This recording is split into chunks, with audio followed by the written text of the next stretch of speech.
Olá, pessoal! Sejam bem-vindos a mais um vídeo do canal Não Dói Saber, do Laboratório de Dor e Neuromodulação. Eu me chamo Maite Ferreira, sou estudante de Medicina pela URGS do 5º ano e também pesquisadora aqui do laboratório. Hoje vamos entrevistar a senhora Manuela Neves da Jonada, que é nutricionista clínica formada pela Unicinos. Fique ligado, vem com a gente!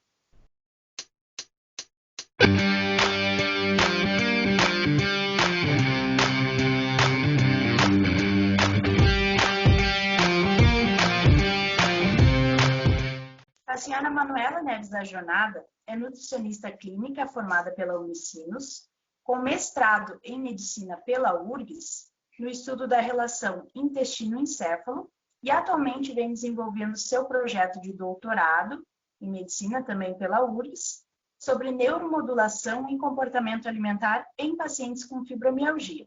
Seja bem-vinda, Manuela. Bom dia, obrigada. O prazer é meu.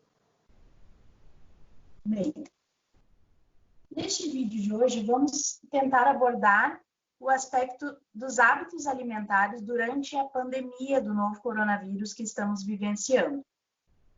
Algumas dicas vamos tentar dar para podermos nos adaptar ao isolamento social. Bem, pessoal, agora com o isolamento social, então que muitos chamam de quarentena, fica uma dúvida. É importante manter os horários das refeições ou devemos esperar para comer apenas quando estivermos sentindo bastante fome? Doutora, poderia nos esclarecer isso?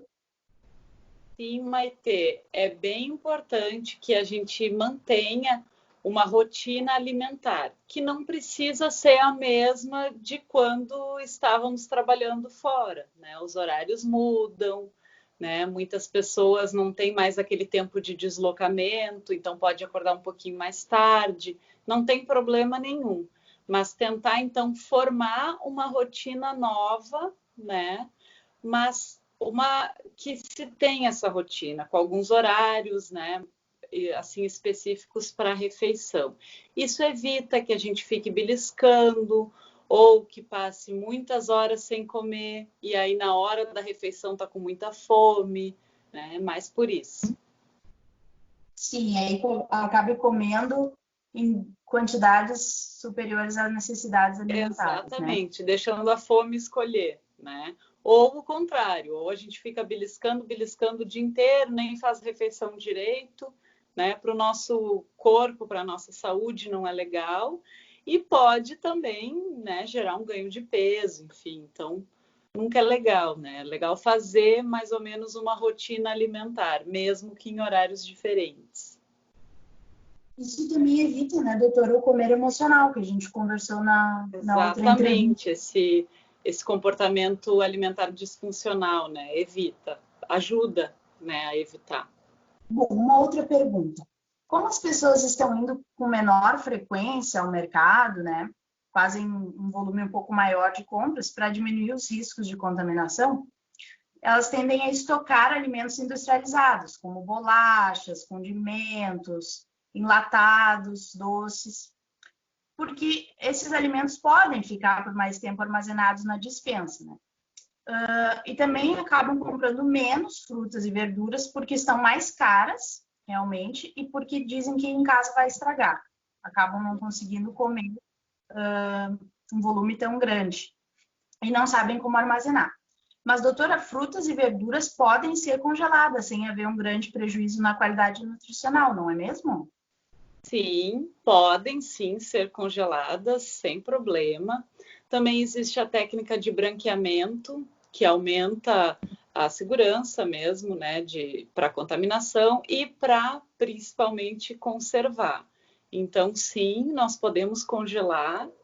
E também hoje em dia se tem, né, muito essas teleentregas de hortaliças, né, de pequenos produtores, inclusive orgânicas. Né? Então, assim, isso é bem importante que se mantenha, né? Eu sempre digo, assim, evitar estocar alimentos muito industrializados, né? Porque aí vai dar mais vontade de comer ele, ao invés dos mais saudáveis, né? E tem uma questão muito importante de algumas vitaminas não conseguirem ser armazenadas pelo corpo. Então, a gente precisa ter uma proporção de ingesta de frutas e verduras diariamente, né? Diariamente. Algumas vitaminas, minerais e também as fibras, né? Que geralmente esses alimentos industrializados e ultraprocessados são ricos em gordura e açúcar e pobre em fibras, em vitaminas, em minerais. Então, assim, uma dica é não estocar esse tipo de alimento, porque, né, nesse momento a gente já conseguiu ver que não vai faltar, né? E quando tiver vontade, a gente pode, então, comprar esse alimento para consumir, mas nunca estocar, né? Planejar, vou comer um chocolate, compra um chocolate, come. Né? Não deixar estocado, porque aí às vezes a gente está em casa, nem está com tanta vontade, mas lembra que tem. Né? Então, tentar não estocar. Outra dica, sim, é tentar deixar alimentos pré-prontos também, né? Deixar, se eu vou cortar uma cebola, já corta um pouco a mais para a próxima refeição, né? A gente pode fechar e armazenar na geladeira, né? Deixar algumas coisas pré-prontas.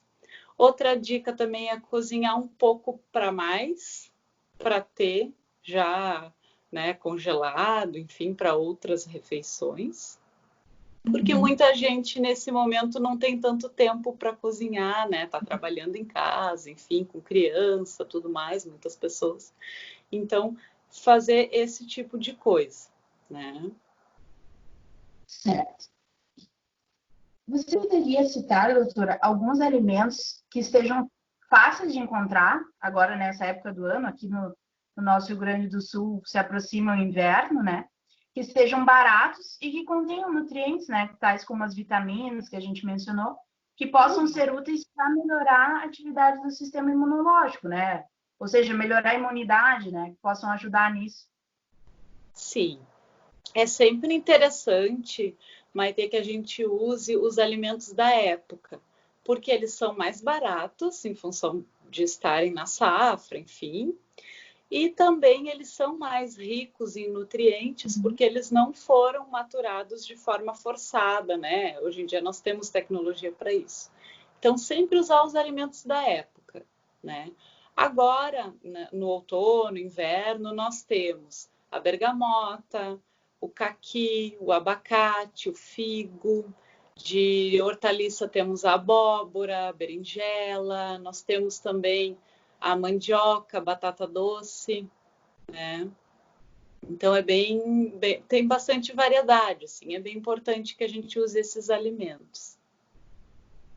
Existe um grande mito a respeito do abacate, né, que teria excesso de gorduras, mas ele pode ser consumido com moderação. Pode, deve, né? Ele tem uma gordura que é bem saudável, o abacate. E claro, né, numa quantidade, né, enfim, meio abacate pequeno, um quarto do grande, né, seria uma boa opção de fruta, uma boa fonte de gordura saudável também. A próxima pergunta, como a senhora já mencionou, agora muitas pessoas estão em casa, mas trabalhando, e às vezes até mais intensamente, né? Para compensar a questão do isolamento. E essas pessoas não têm tempo de cozinhar. Aí, muitas vezes, acabam pedindo comida pronta por teleentrega. Doutora, quais são os cuidados que a gente precisa tomar para diminuir os riscos de contaminação nesses casos? Então, assim, primeiro, né, tentar pedir o mínimo possível de teleentrega, tentar se organizar, como eu falei, congelar, né, alguns alimentos e preparações. Mas, quando for pedir a teleentrega, nós não temos na literatura nada sobre contaminação alimentar, né, pelo Covid-19. Mas, né, nós sabemos, principalmente em alimentos já cozidos, como é o caso, né, da maioria das teleentregas. Mas então evitar os alimentos crus, que possuem um risco maior de contaminação, não só pelo Covid, mas nós sabemos que nesse momento tentar evitar qualquer tipo de contaminação, né, podendo evitar de ter que ir para o hospital, de, né, precisar de uma consulta médica. E principalmente a questão da higiene nas embalagens, Então, tentar assim, chegou a teleentrega, tira da embalagem, joga no lixo a embalagem, higieniza bem as mãos, né? Então, seria mais do ponto de vista da higiene da embalagem. E a higiene dos alimentos segue a mesma regra de sempre, assim, né? Higienizar a salada com hipoclorito, né? Enfim. Então, essa parte segue igual dos alimentos. Da teleentrega seria também muito pela embalagem e pela qualidade, que nem sempre é das melhores, né? Tentar escolher, então, uma teleentrega de uma opção mais equilibrada, mais saudável. Sim. Muitas vezes as pessoas procuram na teleentrega justamente os alimentos hiperpalatáveis, né? Com muita gordura, carboidratos, né? Mas existem hoje muitas opções saudáveis, né? Existem. Então tá bem, doutora. Acho que foi ótima a nossa entrevista. Foi um grande prazer tê-la aqui conosco no canal novamente. Muito obrigada, o prazer foi meu. Certo, espero que possamos voltar a conversar em breve. Obrigada. Bem, pessoal, esse foi o vídeo de hoje. Espero que tenham gostado. Se você ainda não está inscrito no canal, clique no botão inscrever-se e ative o sininho para receber as novidades. Deixe suas dúvidas e sugestões aqui nos comentários. Fique ligado, não dói saber. Um grande abraço e até a próxima!